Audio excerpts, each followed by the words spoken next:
December 31, 2025 జనవరి 4 వరకు విశాఖపట్నంలో జరగనున్న సిఐటియు 18వ అఖిల భారత మహాసభలను జయప్రదం చేయాలని సిఐటియు రూరల్ కమిటీ ఆధ్వర్యంలో 36వ డివిజన్ బొల్లినేని సెంటర్ నందు శ్రామిక ఉత్సవం నిర్వహించడం జరిగింది.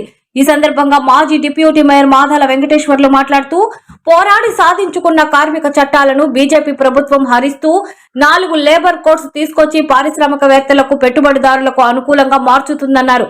కార్మిక చట్టాల మార్పుతో పని గంటలు పెరగడంతో పాటు యూనియన్ పెట్టుకునే హక్కు లేకుండా పోతుందని ఆందోళన వ్యక్తం చేశారు. కార్యక్రమంలో సిపిఎం రూరల్ కార్యదర్శి కొండా ప్రసాద్, సిఐటియు రూరల్ అధ్యక్ష కార్యదర్శులు తదితరులు పాల్గొన్నారు.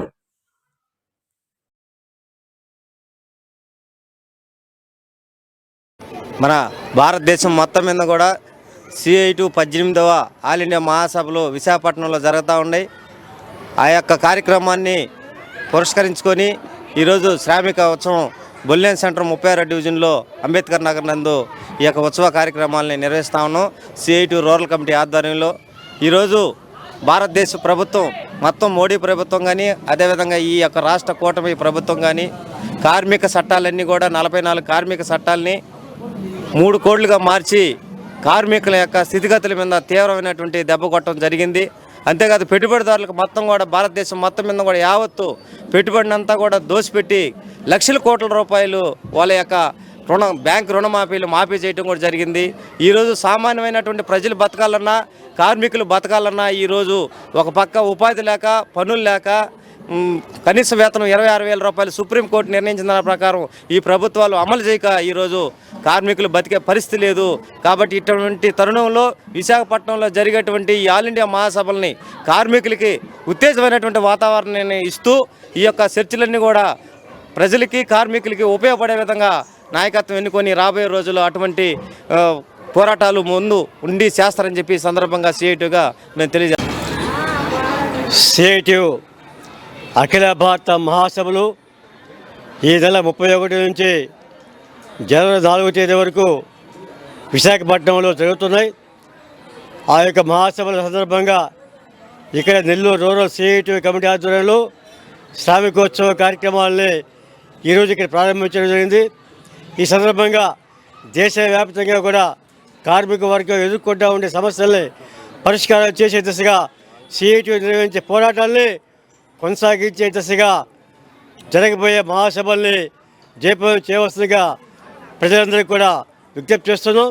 అదే సందర్భంలో ఈరోజు కేంద్రంలో అధికారంలో ఉన్నటువంటి బీజేపీ నాయకత్వంలోని ప్రభుత్వం కార్మిక చట్టాలని ఎంతో కొంత ఉపశమనంగా ఉంటే వాటిని పూర్తిగా మార్పు చేసి యజమాన్యానికి అనుకూలంగా కార్మిక చట్టాలని మార్చి 4 లేబర్ కోడ్లుగా తయారు చేసి కార్మిక వర్గానికి చేరని ద్రోహం చేసింది కేంద్ర ప్రభుత్వం.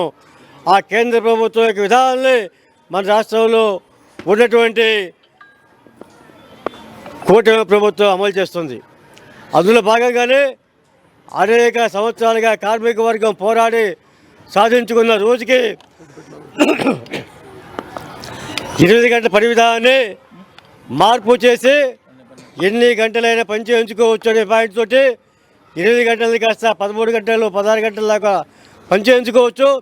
అలాగే మహిళలు కూడా రాత్రి వేళలో పనిచేయాలి.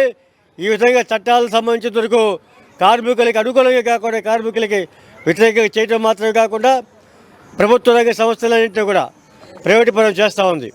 అట్లాగే కార్మికులకి సంబంధించి అసంఘటిత కార్మికులకి ఉన్నటువంటి సంక్షేమ నిధిని ఏమాత్రం కూడా కార్మికులకు ఉపయోగపడే రీతిలో కాకుండా వారు ఇష్టం వచ్చేట్టుగా మార్పు చేసే పద్ధతిలో చేస్తూ కార్మిక వర్గానికి చేస్తున్న ద్రోహాలకి వ్యతిరేకంగా ఈరోజు అఖిల భారత వ్యాప్తంగా మన మహాసభలు సిఐటియు మహాసభలు జరుగుతున్నాయి. ఈ మహాసభను జయప్రదం చేస్తుండగా సిఐటియు తరఫున అందరికీ కూడా విజ్ఞప్తి చేస్తున్నాం. సిఐటియు 18వ అఖిల భారత మహాసభలు డిసెంబర్ 31 నుండి 2026 జనవరి 4వ తారీఖు వరకు ఈ మహాసభలు జరుగుతూ ఉన్నాయి. ఈ మహాసభల్లో చాలా ప్రాధాన్యత సంతరించుకున్నటువంటి పరిస్థితి కూడా మేము చెప్తా ఉన్నాం. ఎందుకంటే కార్మిక చట్టాలని కనీసం కార్మిక సంఘాలతో చర్చించకుండా ఏ ఒక్క కార్మిక సంఘంతో చర్చించకుండా కేవలం మోడీ యొక్క కేంద్ర ప్రభుత్వం యొక్క బలంతో ఈరోజు దుర్మార్గంగా లేబర్ కోడ్లు మార్చి ఈరోజు కార్మికుల యొక్క హక్కులు కాలరాసేదానికి ప్రయత్నం చేస్తూ ఉన్నారు.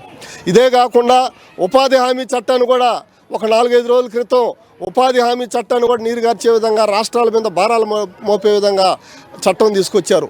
ఇంత దుర్మార్గమైనటువంటి పరిపాలన ఈరోజు కేంద్ర ప్రభుత్వం చేస్తూ ఉంది. దానికి ఇక్కడ ఉండేటువంటి కూటమి ప్రభుత్వం కూడా వంతపడుతూ ఉంది.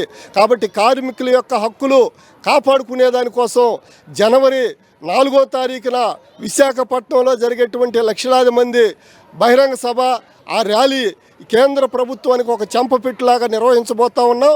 కాబట్టి ఈ బహిరంగ సభలో కూడా కార్మికులు, కర్షకులు అందరూ కూడా పాల్గొని జయప్రదం చేయాలని చెప్పేసి మేము విజ్ఞప్తి చేస్తూ ఉన్నాం.